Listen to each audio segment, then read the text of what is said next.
And last but not least, I am joined by our Hall of Famer and tournament director, Brian Cummings. Brian, it was a little bit crazy to take on the World Championships in 2010 because as a guy who's done it, well, it's crazy. It is. And then to come back 3 years later and do it again, tell everyone why you guys did it again. Well, I think that the PDGA liked being here the first time. We already had all the infrastructure in place, and we kind of, even though it was crazy to do it again, we kind of knew what we were doing because it was fresh, so I think that helped. And speaking of fresh, there were a lot of changes out here. I know you guys were just trying to improve things and make them bigger and better. We saw changes to each of the courses, some subtle, some major. What kind of undertaking was that for you and the whole crew? Well, I think you got to change things because you got to make it more competitive. And I think that, between the park staff and Lake County and the Red Rock volunteers, we did do a lot of work to do that, but I think a lot of people enjoyed the changes we made on the courses. So I think it worked out well. We also added Hidden Lake to the mix, which gave us more maneuverability as far as moving divisions around where we had to. Well, I had an awesome time. This was my 18th Worlds that I've attended, and I can, for the foreseeable future, go to all of them, but coming here only 2.5 hours from Milwaukee was definitely a nice little break. When are you going to do it again?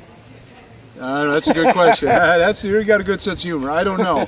I definitely want to help, maybe be a course captain at some upcoming Worlds or doing some different things or help people out, but maybe a couple of years from now getting rekindled.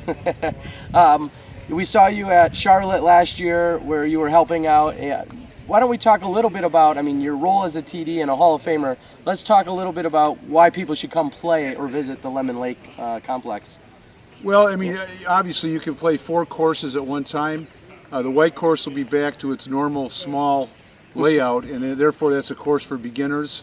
And the red and the blue course are kind of intermediate, and then the gold course is a monster, of course. But it's just a variety of golf. You can play all day for $4. I think that's a pretty good deal. It is. Is there anything else or anyone else you need to thank or give accolades? I'm sure you have a list 200 people long. We don't have time for every one of them, but is there anyone else you need to make sure you... Well, there is. My assistant TD and his wife, Jay Svitko and Deb Svitko, did a massive amount of work on this.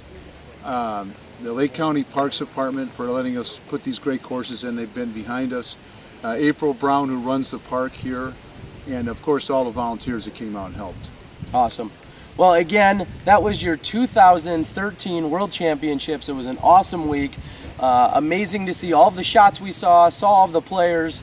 I don't know, I can't say enough about it. And Brian, thank you for everything that you guys have done. Well, thank you for all your hard work, and again, just like to say that these championships are like a family reunion to me.